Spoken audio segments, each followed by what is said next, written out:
নমস্কার বন্ধুরা, আজকে আমি চিকেন পকোড়া বানাবো একটু আলাদা পদ্ধতিতে। চলো শুরু করা যাক। এখানে আমি 250 গ্রাম চিকেন নিয়েছি। এবার ওর মধ্যে পরিমাণ মতন লবণ, পরিমাণ মতন হলুদ, পরিমাণ মতন লঙ্কা ও হাফ চামচ ধনে গুঁড়ো ও হাফ চামচ জিরে গুঁড়ো ও গোলমরিচ গুঁড়ো, এবার পরিমাণ মতো আদা রসুন বাটা দিয়ে ভালো করে মেখে নেব।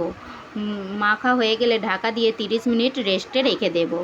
30 মিনিট পর একটা ডিম আবার ওর মধ্যে ভালো করে মেখে নেব। এবার একটা পাত্রে 4 চামচ ময়দা ও 4 চামচ কর্নফ্লাওয়ার দিয়ে ভালো করে মিশিয়ে নেব।